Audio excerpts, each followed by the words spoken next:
As I said, I'm actually not going to continue with politics and economics of the 21st century or political economy of democracy this week because I do think not only should we focus on the debate in terms of its impact on the 2024 election and perhaps it being the only debate. I'm seeing some, equivocation, shall we call it, on the part of Donald Trump about whether or not he will, in fact, have a second debate with Kamala Harris, but also because I think it actually represents a really interesting moment in American politics. And obviously, in the title to what I want to say to you today, I've chosen to focus on what I'm calling the first post-policy, post-truth debate of modern presidential politics.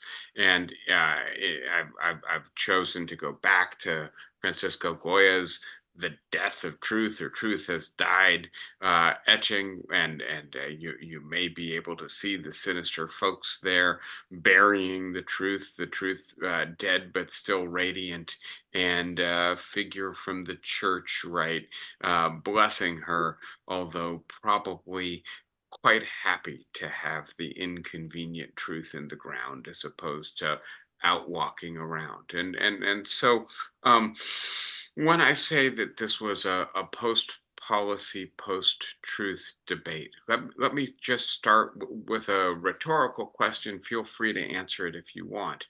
Did you learn anything new about policy issues in this debate?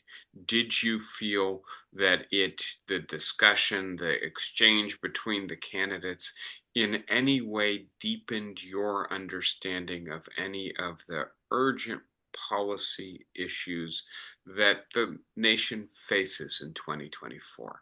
And I will use as a momentary example here the idea of immigration, right? And this is on the top of most Americans' list of the policy issues that they consider to be most important in 2024. And of course, Donald Trump blames the Biden administration for the failure of its immigration policy.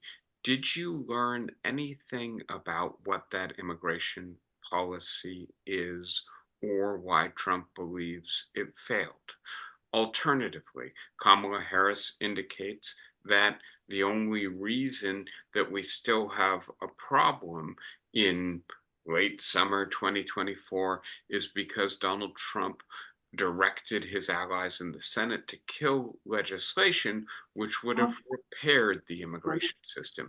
Did you learn anything about the content of that legislation or its relationship to the character of the problem that we face?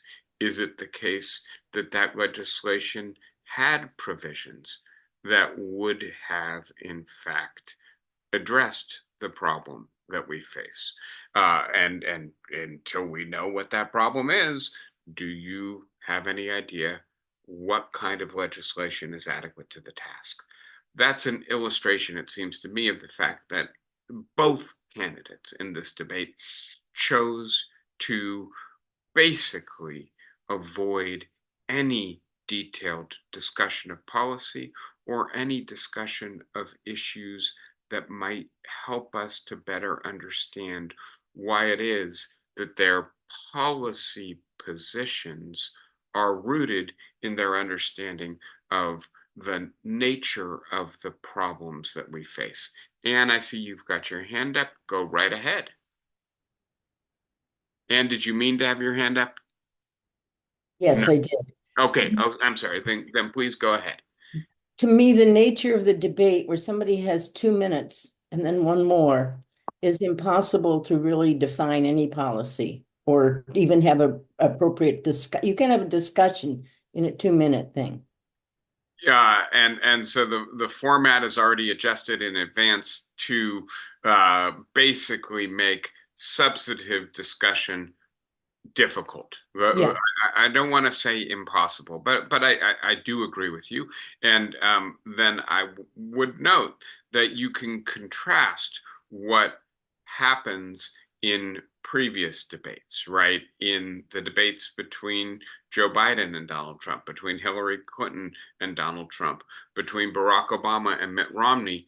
And I would have to go back to look at the formats of those debates, but I suspect the format is actually quite similar, and that for candidates like Romney, Obama, Clinton, Biden, they did actually try to use the constraints of the format to nevertheless allow them to distill policy issues and factual background to the policy.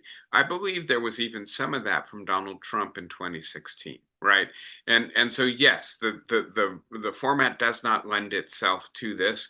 And if you go back and you read the Lincoln Douglas debates, you will recognize how far we've moved from a format that allows a candidate to really develop a position. And I will just add, right, this is happening across the public sphere, the dumbing down of the content of our best newspapers, the amount of vocabulary or the sophistication of the grammar or the amount of factual content that they convey has all been diminished, except in the very best long form journalism in the United States or in the media system today. But having said that, I still think it's striking. I don't think it's entirely about the format. I think it's also about a decision that both candidates have made, that it did not contribute to their goals in this debate to discuss the details of their policy positions or even their understanding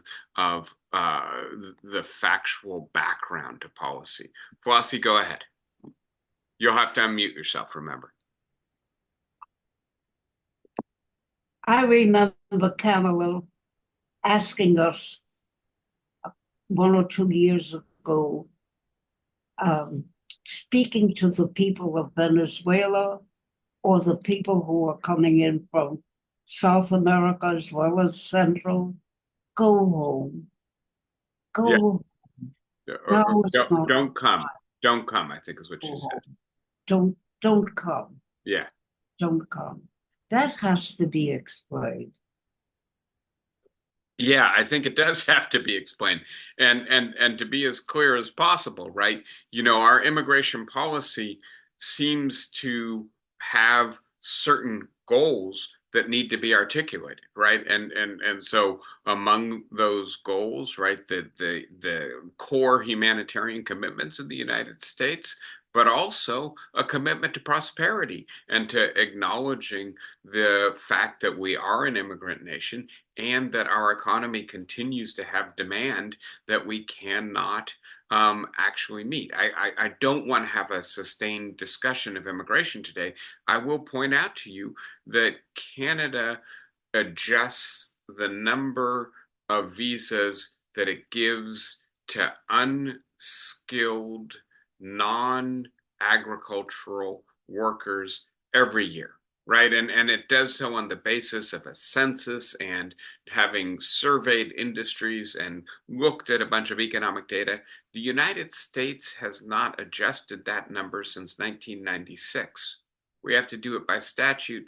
And our economy is 50% bigger, roughly, than the last time we adjusted that number. So even if we're just being self-interested, even if all we care about is prosperity, it's still the case that our immigration system is not well calibrated to meet our goals. And so all of that to say, that's the beginning of a conversation, right? That gets us into a factual and evaluative basis for beginning to think about what kind of policy we should have. I don't think we saw any of that on Tuesday night. Now, having said that, let me get back into my slides. I'm calling it not only post policy, but also post truth. And in saying that, what I mean is, and it's twofold, right? On the one hand, Donald Trump has been a post-truth politician really since before he emerged as a major force in American politics. And so you will remember, of course, that the way in which Donald Trump transitioned from being a reality TV star and a real estate magnate into being a political force was via the birther movement, denying that Barack Obama was in fact born in the United States and so legally or constitutionally entitled to be president.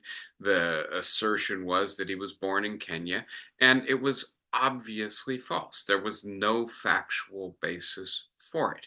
And so right, that's Donald Trump's entree. But then please note, in the debate with Hillary Clinton, the first debate in 2016, right, Donald Trump, when asked about this, says, I am the one who settled this issue. Of course, Obama was born in the United States, and it was me, Donald Trump, who was able to establish this fact and put this issue to rest. Again, just a grotesque distortion of his own biography in the middle of a presidential debate, right? So I want to be as clear as possible. Donald Trump is untethered from the normal process of the verification of information and then the shame or embarrassment that comes when one makes a factual error or even worse, deliberately misrepresents the truth. There is a term that has been used in philosophical circles, introduced by Harry Frankfurt, a very well regarded analytic philosopher at Princeton University. The term, excuse my French, is bullshit. And to be as clear as possible, Frankfurt has written a whole book on bullshit and has a very technical discussion starting with a definition, which is the difference between a liar and a bullshitter is that a liar knows that they are being untruthful and covers up the fact that they are being untruthful. There's an intentionality and a intention to deceive as well. A bullshitter is truth indifferent. They say whatever suits them. If it's the truth, if it's false, it doesn't matter as long as it works for them. Donald Trump is a lifelong professional and veteran bullshitter, right? And so we should take that for granted. However, I want to be as clear as possible. Harris did not do what either Hillary Clinton or Joe Biden did, which was to try to counter bullshit with fact and truth, or to try to hold him accountable, or to shame him, or to dissuade his supporters from supporting him because he's a liar and a bullshitter, right? That was not her strategy. And I want to get into her strategy. That makes this a post-truth debate, right? In the sense that we no longer have either candidate trying to hold each other responsible for the truth. The moderators did a little bit of that, right? Harris's main response was to smile, to scratch her chin, to laugh, but not to seek to refute. And more than that, and I'll get into this, I think that there was a deeper strategy for exposing the limits of bullshit in American politics that recognizes that we are in a and again the philosophers call it moment of epistemic anarchy, where we cannot, right, epistemic referring to knowledge, we cannot agree on what the truth is, even about matters of core fact. Was Barack Obama born in the United States? Did the invasion of the Congress on January 6, 2021 have to do with Trump supporters trying to disrupt the Electoral College, awarding the presidency to Joe Biden, or was it in fact left-wing activists or even government officials? And all that to say, right, some pretty important issues of fact are dividing the country, right? And dividing us along partisan lines. They have very much to do with the media that we consume, the knowledge system that we rely on. And I want to be as clear as possible, right? The most obvious, the most blatant, the most shameless lie in this debate, maybe, but probably not the most destructive lie, is that there are illegal immigrants in Springfield, Ohio, who are abducting and killing their neighbors' pets in order to eat them, right?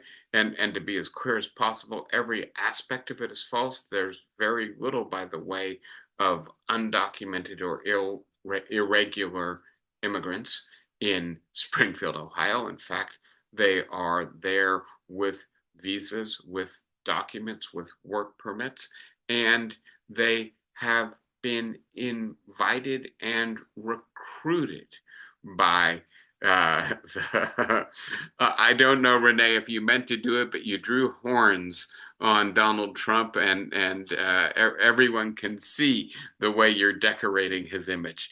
I guess I'm going to ask you to desist, even though I might enjoy it. But having said all of that, right, every aspect of that statement is false.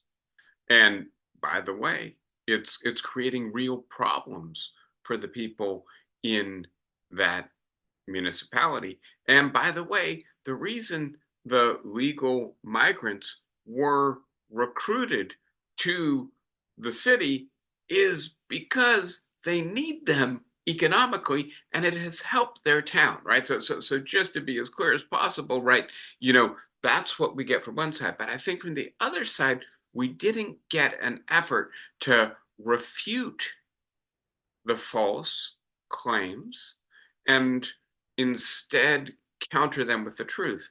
And that part of the reason we didn't is because we live in a post-truth moment where the refutation lacks in credibility and efficacy, right? And so, having said all that, let me get into this, and we'll see how far we can get. I'll be very brief about this, right? We are in a dead heat presidential race at the moment, right? And so this is an incredibly important debate.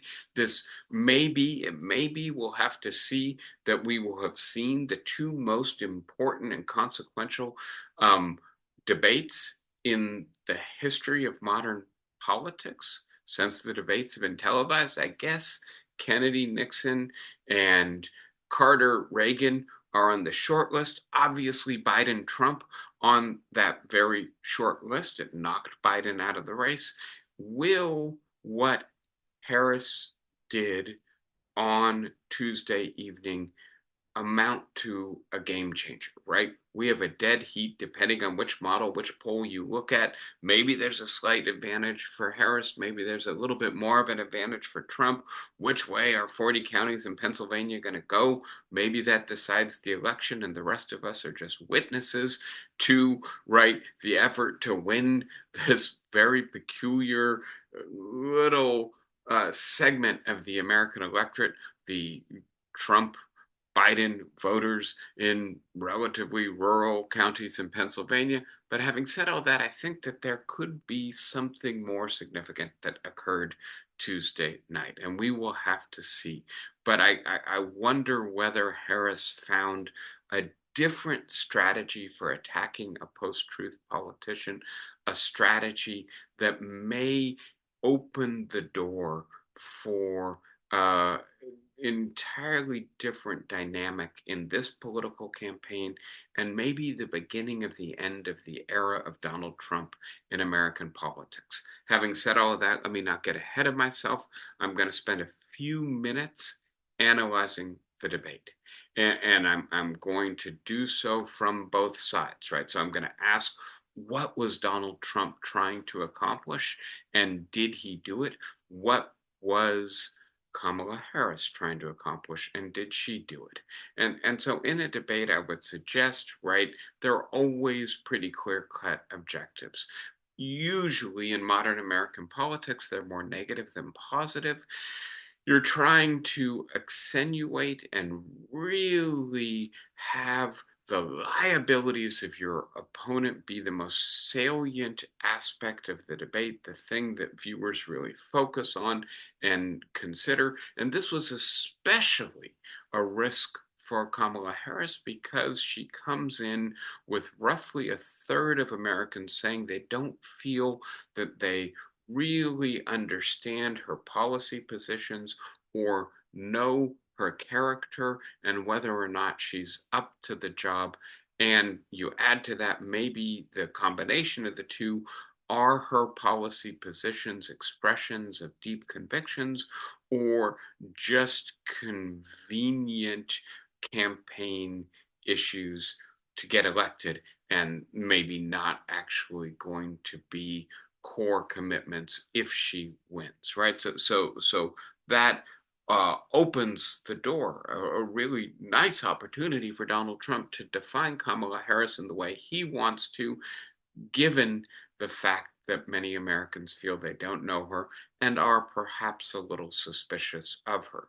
And then obviously you also want to bolster your own qualifications. And so you want, if you're Donald Trump, to be able to give your viewers, especially those undecided voters, the impression that you are better qualified. And for Donald Trump, that means showing that you were more successful as a president than the successor administration to which your current rival belongs, right? And so, very quickly, Donald Trump wants to say Harris is too left for mainstream and especially for undecided moderate voters in Pennsylvania and Georgia, right?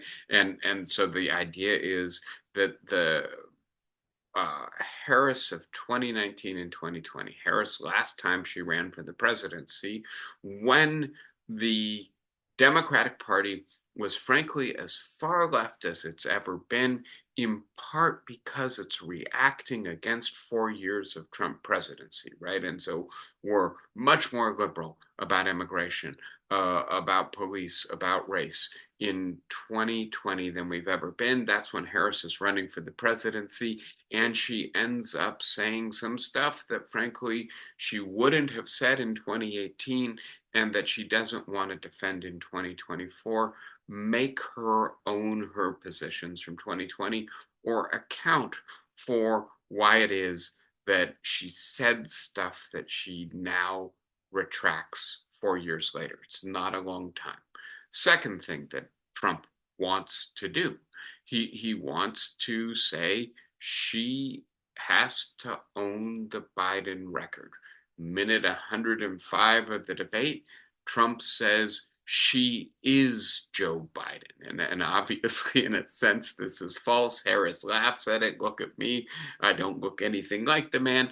But Trump is trying to fabricate a reality here, right? And he does a lot of that, but he's also, in a sense, boiling the issue down to its distilled essence. And he is very good at this, right? Saying, look, she is part of this administration. If this administration is unpopular, and it is wildly unpopular, right, then you have to not exempt her from the blame for this administration, right? And this gets to one of the core things these two candidates are fighting over. Which of them is the change candidate? Which of them is the insurgent? Which of them has not been tried and might bring new ideas and perhaps even a breath of fresh air into American politics? And Trump is trying very hard to say Harris will just continue the Biden administration. There's nothing new about her. And frankly, one of the successes of Harris's strategy in this debate is that she got Donald Trump on the defensive, defending what he did right 4, 6 years ago, not talking about what he would do if he were president again. And so you're beginning to get my scorecard a little bit here, but I'll keep going down. What Trump was trying to accomplish, to say thirdly, right, that she's an opportunist who lacks stable core commitments that voters can trust. The switches on issues like fracking, like bail, like the border between 2020 and 2024 reveal her not to be authentic, not to be candid, and therefore you cannot trust her to do, if president, what she says she will do as a candidate. And again, one of Trump's deep strengths with the electorate is he does appear to be authentic. And I want to point out, right, he's an authentic bullshitter, right? It doesn't mean he's truthful, but it does mean he speaks his mind.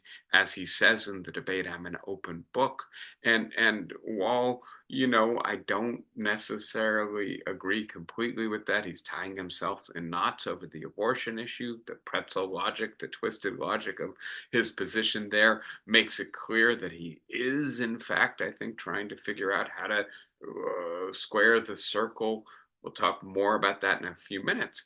But having said all of that, he does very often, right? He said, well, 10 days ago, I guess I lost the election by a whisker, right? He's unfiltered. He says what's on his mind, even when it is damaging. Harris appears to be much more canned, much more scripted very often. We'll talk more about this, but I think this is, again, one of the areas that Trump has a real advantage in and that he wanted to leverage in this debate. Fourth issue, and now we're getting, I think, to the real core, the center of gravity of what Trump wanted to accomplish. Harris is from and with the immigrants, right? And so we know she's the child of two immigrants. Part of what Harris tried to do in her nominating convention is to say, my mother was an exemplary American, right? That maybe immigrants are the best carriers of core American values in the 21st century. They're the ones who are working hard to advance themselves, who are disciplined economically, who work their way up the ladder, not having been handed anything by their parents. And Trump is trying to counter that by saying, look, we are in a highly competitive social moment. Either you win or you lose, right? And in the context of a highly competitive social situation, you better know who's on your team and who's against you. And she is on team immigrant. She is on team cosmopolitan. She is on team liberal elite. And I am on team native born, right? And I will stand up for you, and she won't. Remember, you've already elected one immigrant or child of immigrant president, Barack Obama, and maybe you invested a lot of hopes in him. Maybe you voted for him twice. But what did he do for you? What was your situation like after 8 years of Obama's presidency? And again, I think when we think about who Trump and Harris are trying to reach, we've got to remember they're not trying to reach you or me, right? We've made up our minds before this debate begins. They're trying to persuade, to push voters who voted for Barack Obama and Donald Trump. That may seem like a weird combination, right? But having said that, I think these may be voters who were genuinely excited by not only the prospect of America having a charismatic African American, well spoken, seemingly moderate and commonsensical president, but also by what Obama promised. He was going to heal some of the partisan division and pass policies that were going to restore the middle class. And 8 years later, we were more divided, we were more partisan, we were more rancorous and venomous in our politics. And yes, he passed Obamacare, but frankly, most Americans didn't feel like that made the kind of difference in their life that really allowed them to turn around the trajectory of decline that they had been on, right? And so they said, look, we gave Obama 8 years. Clinton looks like Obama 2.0. We don't want that. We've tried it. Let's try something else. They gave Donald Trump 4 years, and it turns out their situation didn't get any better under Donald Trump, and so some of them went for Joe Biden. Is Donald Trump going to help them more than Kamala Harris? Maybe part of the reason that Barack Obama didn't help them is because he concentrated more on helping the people who he has greater sympathy for, and those people are immigrants and racial minorities and the liberal elite and the corporate elite, people like him, people who gave money to him. And by the way, she's just like him. Donald Trump isn't, and he's asking for your vote again, right? So I want to be as clear as possible. The reason we're talking about immigrants eating dogs and cats is because Donald Trump is trying to find the clearest, the most compelling, the way that best captures your attention and triggers your emotion to say immigrants aren't like us. They are different and threatening, and you need someone who will say that out loud and then act decisively to protect you against them. I'm the leader of our team, right? Our tribe. And so then getting to the positive, what it is that Trump wants to convey, that he produced a better economy, lower crime, more secure borders, and a peaceful world in which America's stature was respected, and he would do all that again, whereas Biden and Harris have failed to do all of that. And then moving very quickly to the next 2 points, right?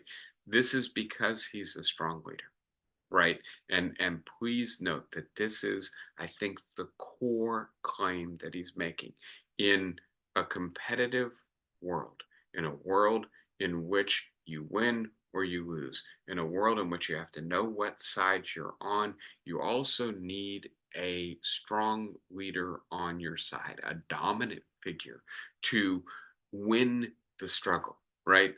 And Trump is trying to perform that. Part of the reason he's a post-truth politician is not only because we have a social media and generally speaking a media and knowledge environment that allows him to get away with it, that allows his bullshit to be amplified and considered credible by people, but also because this is a way of showing dominance. I will make you believe what I believe. That is as thoroughgoing a dominance as you can get. And this is part of his political brand, part of what attracts people to him. So strength is the root cause of political success in a period of heightened competition and chaos. And that, and not policy or mastery of expertise or a grasp on the truth, is what matters, right? And there's a 2015 interview in which Trump is very clear about this. He's exploring running for the presidency, and a journalist asks him, well, what will your policy positions be? What do you think the most important issue is to run on? And Trump answers, I don't think voters care about policy. I think they care about the personality of the candidate. I'm running on my personality. Policy is secondary. So with that in focus, right, I then want to focus on what Kamala Harris tried to accomplish. And here I think it's quite different, and I think quite distinct. And the central claim that I think Harris was trying to establish is that Trump lacks the temperament to be president. And in saying that, I think she is saying dominance, and the kind of dominance that he manifests is not what we want or need from a president in 2024. She's trying to convert what Trump sees as his central strength into a weakness, a reason to vote against him. So, in what respects does Trump lack the temperament? He's too easily baited, right? This is someone who can be manipulated. One of the things we want from a president is someone who can manage a crisis, someone who, when Khrushchev is putting missiles with nuclear warheads on them in Cuba, can diffuse the situation so that we're all around 50 years later to talk about it, right? Someone with a level head, with the ability to discover a path out of a crisis that avoids the worst aspects of it. And that is someone who has to remain cool and calm, collected, and who is not easily manipulated by their advisors, by their adversaries. And I did not, I promise you, choose this image in any particular reason, right? The image on the right, I chose it pretty much at random. But I do think, right, you see in Donald Trump very often a red faced, angry, blustering man. And in Harris, you do see a kind of composure, right? And so this is the first of the core character contrasts that Harris is trying to establish. The second, Donald Trump is too angry and aggrieved, right? And again, I think that this is pretty clear. She deliberately lays down traps, and she does it very consistently throughout the debate, starting, of course, with insulting Donald Trump's rallies. And we know, going back to his inaugural speech, that one of the things he cares most about is crowd size. If not as many people come to his inauguration as came to Obama's, he's going to tell his press secretary to go out there and lie about it. And if journalists say, look, it's so obvious, Donald Trump is going to double down on the lie. Why? Because he cares. He views this as a metric of success and popularity and esteem, and he is in some way deeply insecure about the possibility that somebody else might do better in this metric than he does. She put that in her answer on immigration. And so instead of Donald Trump, remember, that's one of his core things he wants to saddle Harris with.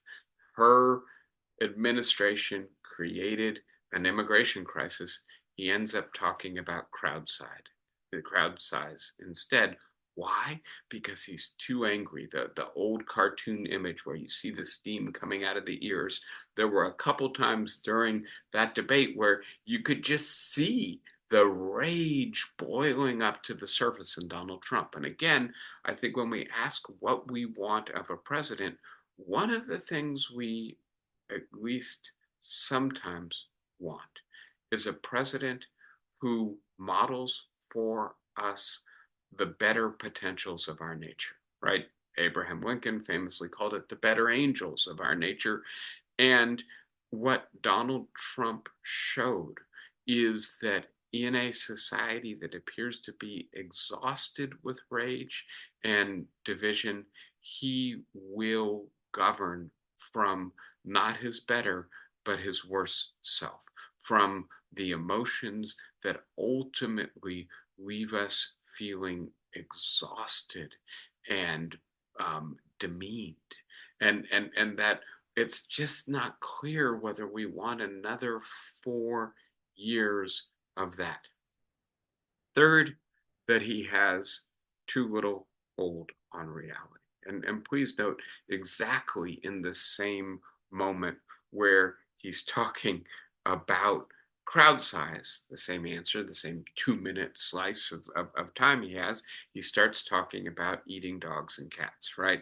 And again, at that point, I don't think Harris has actually baited him on that particular issue, but I think the fact that she has knocked him off balance, that she has made him move away from his strategy and start just countering her. The fact that she recognized that he has little respect for her intelligence, probably her gender and her race, her stature. He has resisted. I don't know if you heard this, but one of his demands was that she not be allowed to stand on a box. By the way, he demanded the same thing with Hillary Clinton, right? So that it be obvious that he's 8 inches taller than her. And here she is pushing his buttons, manipulating him. And so two things to say about this. And the first is, if you're dealing with a politician who lies repeatedly and shamelessly without remorse, then simply saying, look, he's too easily manipulated, he's too angry and aggrieved, he has too little hold on reality, he says, no, I don't, you do, right? And he just denies or fabricates an alternative reality. What Harris did, and this is why I think it's in a sense a post-truth strategy, was she got him to manifest in his behavior exactly what she was accusing him of.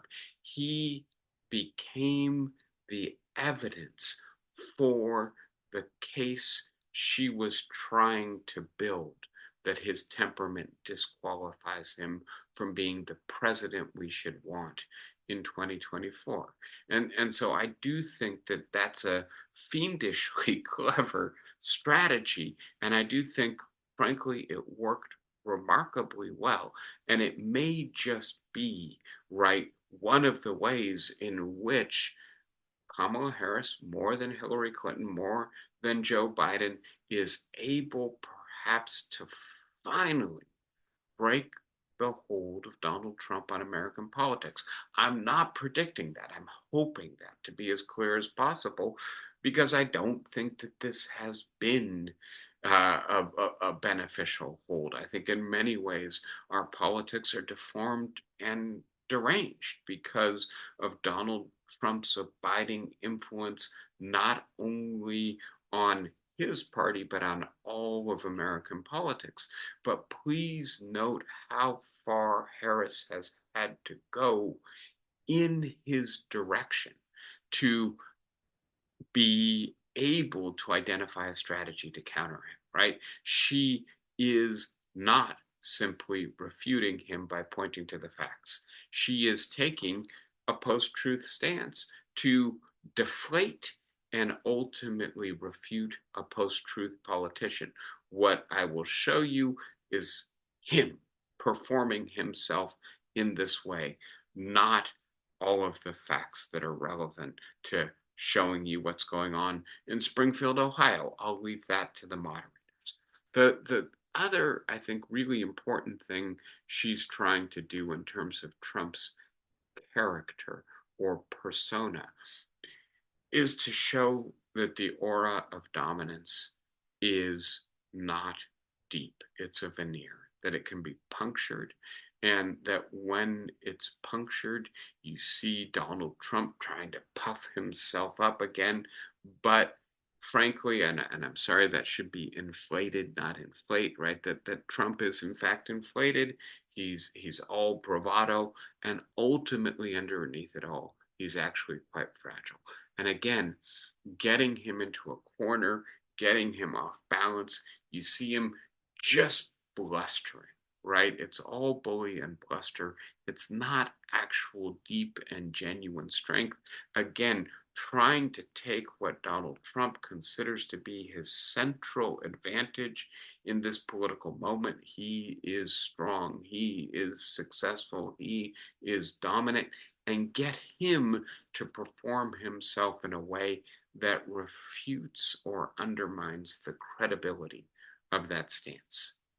third issue, and this is abortion, right? And this is the issue where, depending upon the poll, 43 to 47% of Republicans want there to be a federally guaranteed right to abortion for the nation, right? For every state. This is, I think, the moment where we actually saw Harris speak from genuine and deep conviction, right? We saw her not only articulate a principle and its legal implications, but also speak to its human dimensions. She spoke of particular women and girls and what it does to them to be denied access to abortion when they need it, when they're in a health crisis, when they've been raped, when they're a victim of incest, right? She chose those examples because they are probably the most compelling, but you could tell, you could feel that she really cares deeply about this issue, that she's practicing speaking about it. And frankly, this was Harris at her most convincing. Harris, on her own economic policy agenda, felt very canned, right? I'm sorry, I don't think that was her strongest answer. And so I would note as well, right, that Donald Trump is really in a box on the issue of abortion, right? And so he got asked not once or twice, but three times if a national ban, legislative ban on abortion came to your desk when you're president, would you veto it? And three times he refused to answer that question in a clear way. He just said it would never happen, right? So it's not a question I need to answer. Why is that?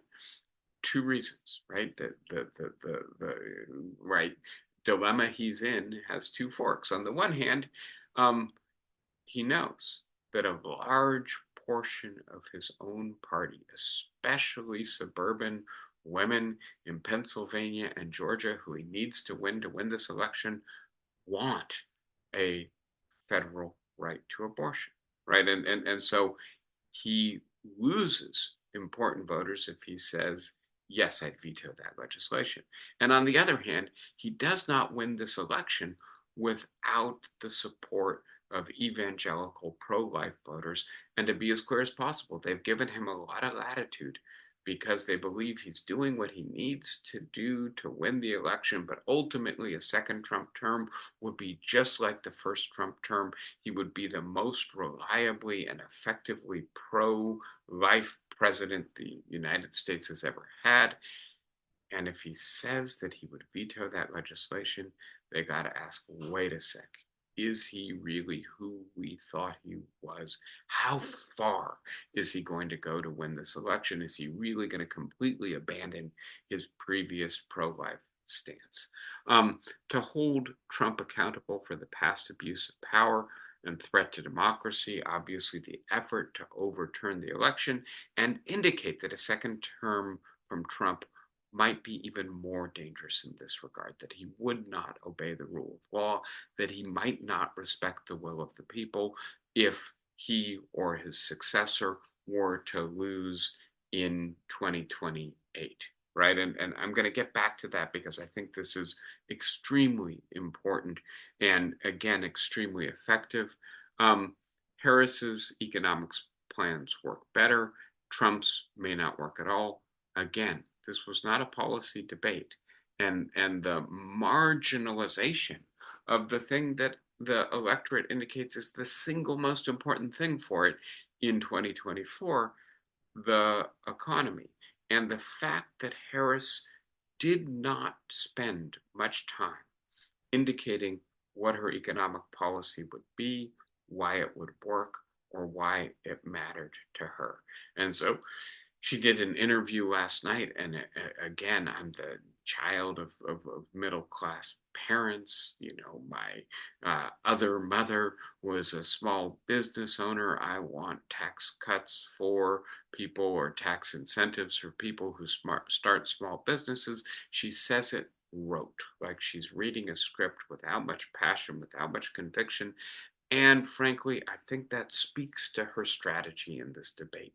The main thing she was trying to do was to undermine Trump's claim to being a strong, dominant leader, to being able to impose his view on reality, to the idea that somebody imposing their view on reality is what we want from a president in 2024.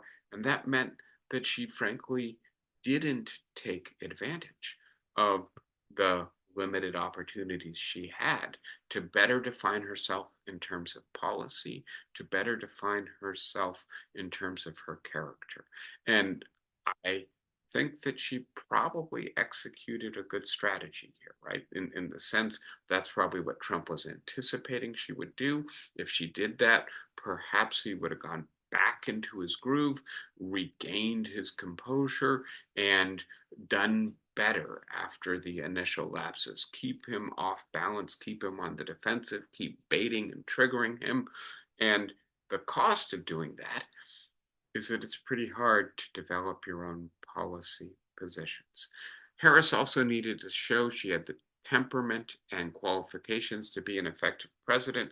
Again, I think rather than asserting, she tried to demonstrate that she could handle this situation and come out on top. My students, when I asked them about this debate, they said, and I'm quoting, she dominated him.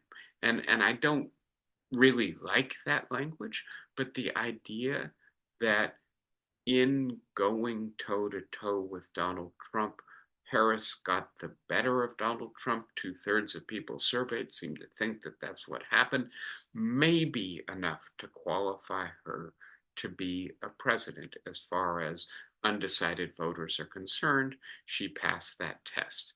And then to demonstrate that she has stable core values that allow people to trust her positions, I don't think, frankly, she did a lot with that in that regard.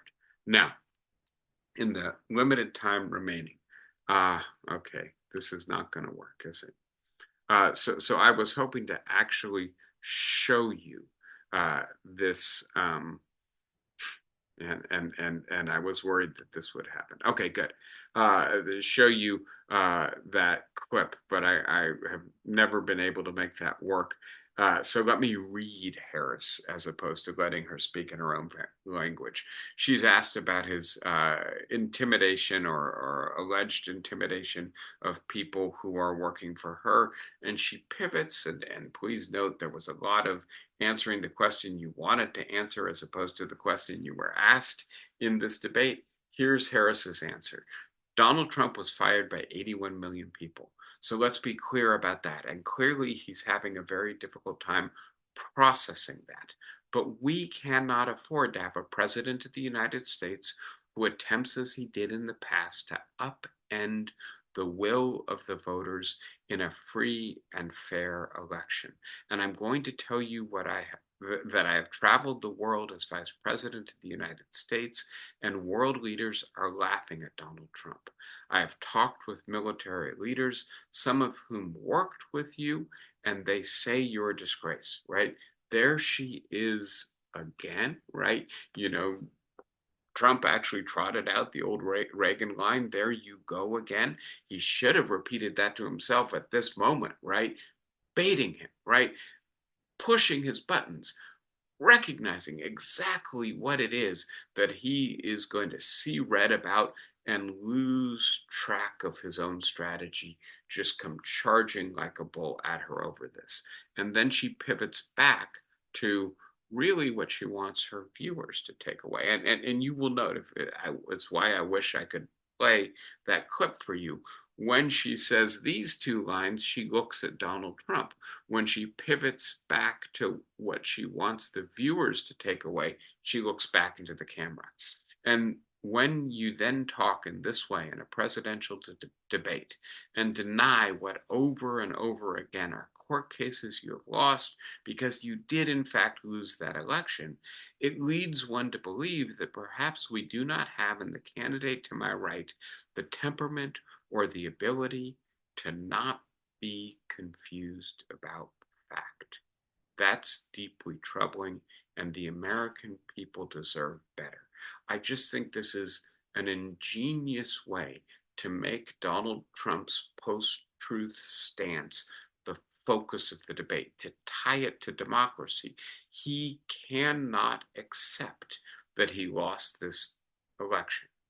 That is because he's used to fabricating his own reality, and he's been so rich and so powerful and so insulated that that worked for him until he got to politics, and then he tried to transport that same stance into politics, and the result is, rather than letting the truth work on him, letting reality work on him, you lost the election, you have to get out of the White House. He decided to try to impose his own reality on the American people. That's what a post-truth politician does. And we cannot afford that again. We deserve better than that. And then I just want you to see the way in which Donald Trump is again baited in the answer to the question, the way in which he focuses on the middle of what Harris is saying, which is not, in fact, the brunt of her attack, the most damaging part. Trump's reply: let me just tell you about world leaders. Viktor Orban, one of the most respected men, they call him a strong man. He's a tough person, smart, Prime Minister of Hungary.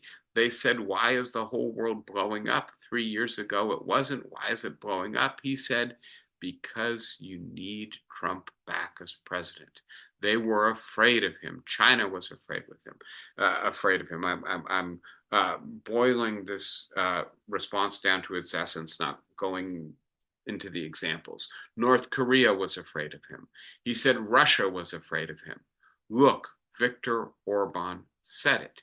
He said the most respected, most feared person is Donald Trump.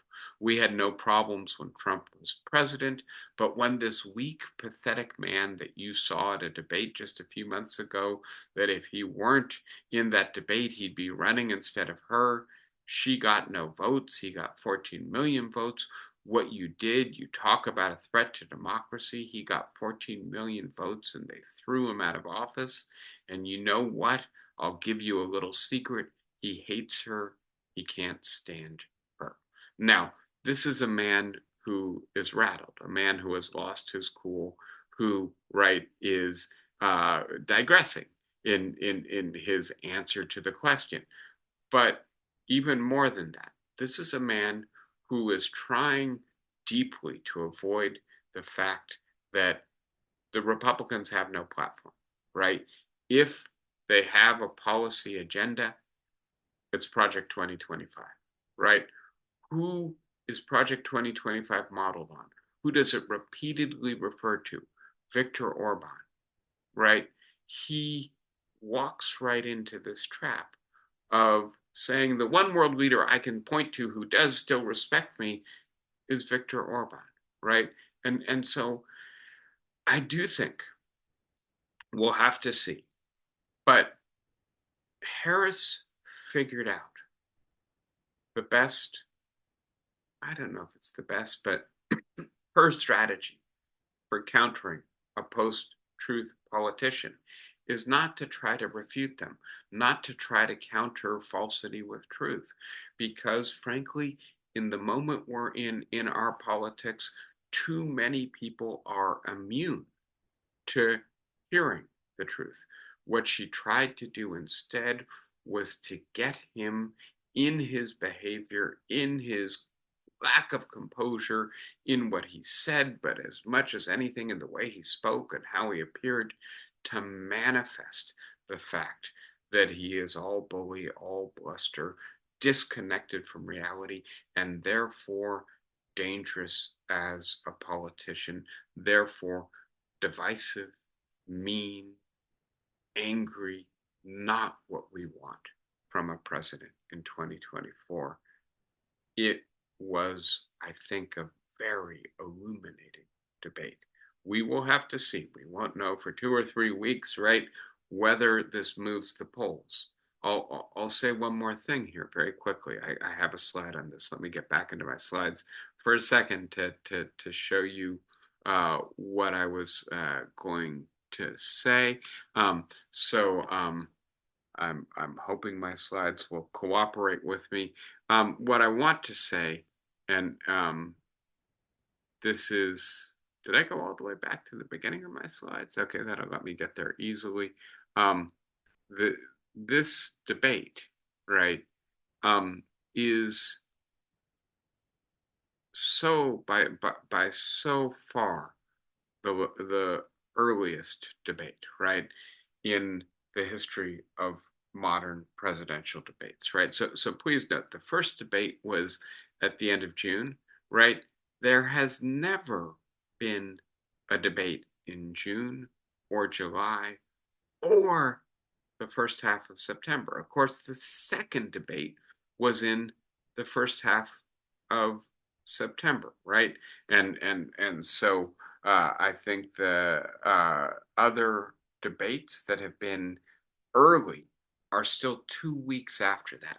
And the reason I emphasize this, and those are all first debates, right? They're followed by second debates, very often followed by third debates that are much closer to the election. I think one of the reasons we have this schedule, we know the Biden administration, the Biden campaign, I should say, negotiated this schedule. And I think they thought that Joe Biden was weak and that he was likely going to lose these debates. And they wanted there to be enough time for him to recover in the polls and the campaign, to get back behind the teleprompter, to be in a place where he does better. And so that the impression of him formed in the debate would recede.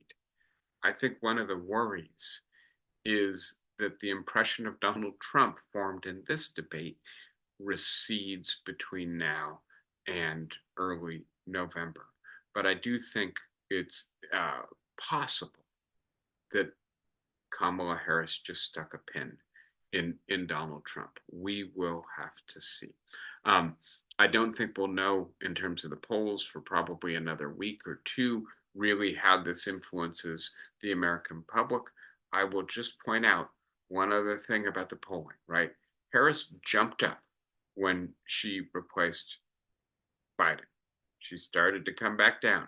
She chose Tim Walz. She jumped back up. She started to come back down. She had a very successful convention. She jumped back up. And then she came back down to the point now where it's either neck and neck or perhaps Trump is favored a little bit. There does seem to be a center of gravity in this campaign, and that center of gravity seems to favor Donald Trump. And that's probably because of the economy. That's probably because there's an anti-incumbent mood in the electorate. And we could keep going, but there are, I think, some fundamental factors that favor Donald Trump and that Harris is going to have to keep overcoming. She did it, I think, successfully Tuesday night.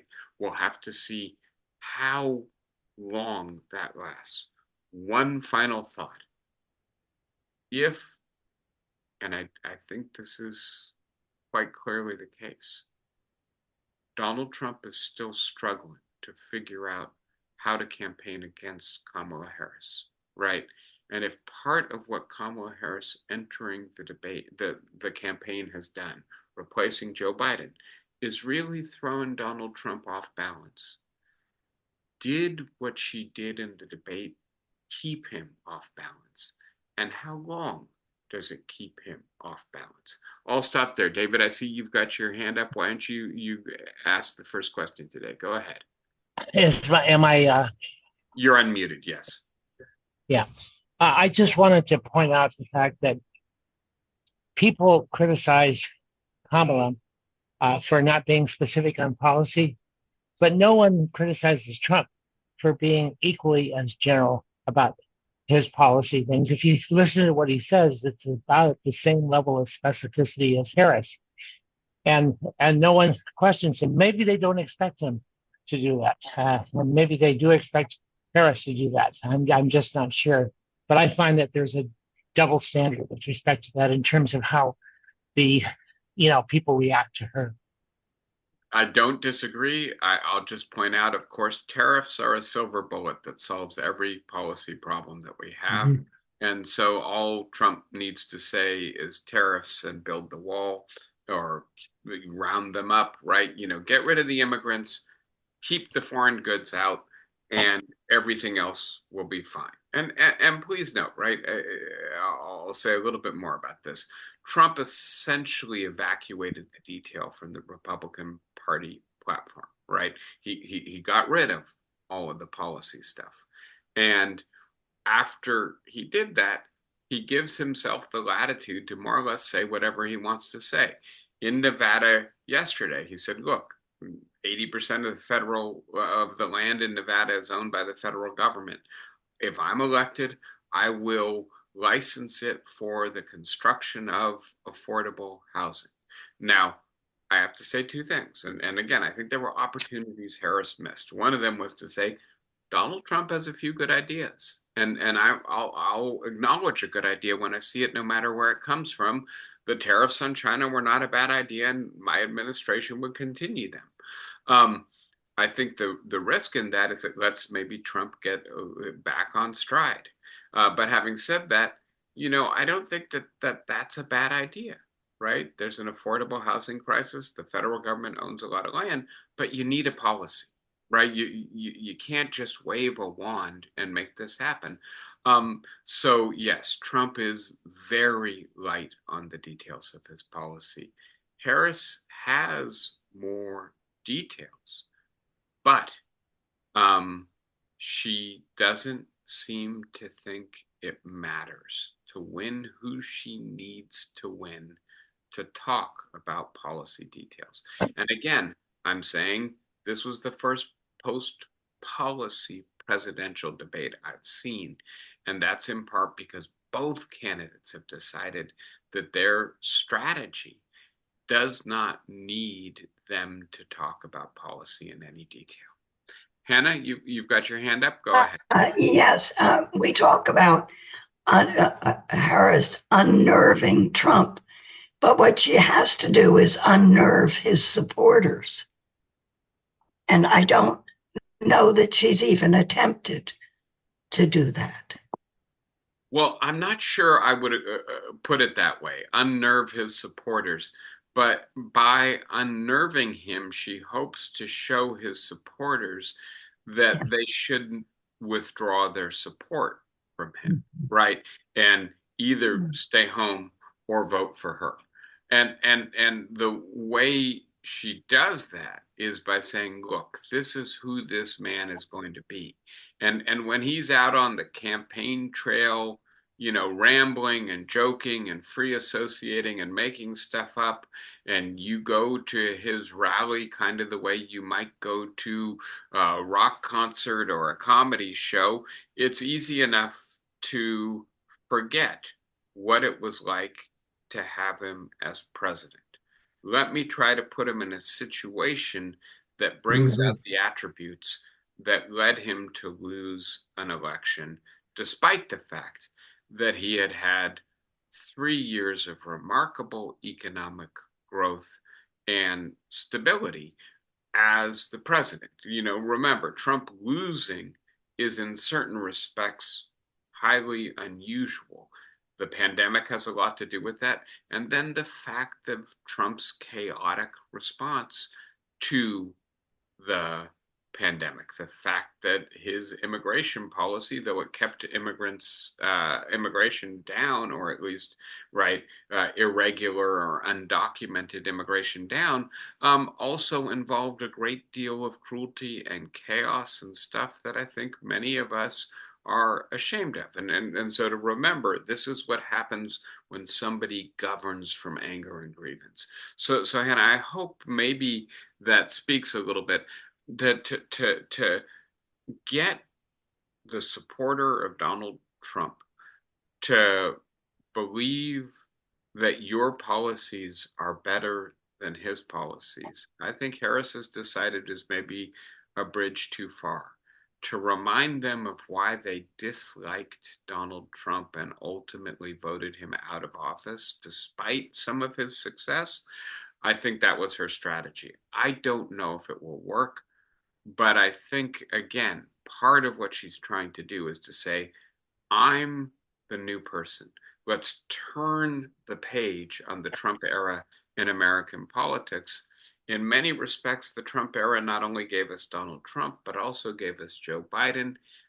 I will be something different. And then we can finally put this difficult chapter behind us. I think that's the central core of the message. Dale, go ahead. You quoted Trump in an earlier interview saying that people are not interested in policy, but in the person who leads. And in a debate such as the current one, isn't it true in one sense that people's interest is in the leader's character? Yeah, I think that that is true. But having said that, I think we've got to ask what the function of a debate is in American politics. And so let's start with the idea that almost 70 million people tuned into that debate, right? And so that makes it, an event on par with the Super Bowl. There are very few times when Americans are focused on politics. And yes, they're trying to make up their mind about the character of the candidate. That's the fundamental thing. And we've talked about this before in terms of a less engaged voter or a low information voter. And please note that probably 100 million people who didn't watch the debate will vote in November, right? But they'll watch snippets of it. It'll get to them via the news or via social media or via their friends describing what they saw and how they interpret it. And that gives the presidential candidate a precious opportunity to not only give an impression of their character, but also to convey some core factual information and some policy positions. And if they do that effectively, they come out of the campaign with a mandate, right? If they win. And so from the perspective not of the strategy of the candidate, right? I want to reveal myself as having the better character, but from the perspective of the function of a debate for a democracy, I do think we lose. Our political system loses if there's little to no detailed discussion of policy or the facts, the situation, the social reality that makes this policy better than that policy. Again, I'm thinking a lot about immigration these days, and the idea that we have become so strongly opposed to immigration. I think among other things, we got to ask the question, is what bothers us is the chaos at the border? Or is it the large number of people coming into a small number of cities, overwhelming social services? Or is it just the sheer number of immigrants? And if it's the sheer number of immigrants, and again, we've gone in about 30 years from less than 5% to approaching 15% foreign born. That's a big change. Maybe that's bothering us. Maybe that's a problem for our capacity to maintain our social cohesion and identity. But having said that, economically, we absolutely need almost every one of these people. How do we have that discussion, right? If we can't start with some facts, if we can't then ask what's wrong with our present policy, what are our alternatives, then maybe we get a better president. But she doesn't have the understanding on the part of the people who she represents in order to have the policy conversation we need in order to get good policy. That worries me. Thank you for the remark, Dale. I appreciate hearing from you today. Did you want to follow on or not? No, it's fine. Okay. And so we've gone 20 minutes over. I think that may be a good place to leave off for today. Assuming that the world cooperates, we'll get back to talking a little bit more about politics, economics, political economy next week. Be well, everyone. Wonderful being with you again, and I will see you next Saturday for a continuation of the conversation. Take care, everybody. Bye bye.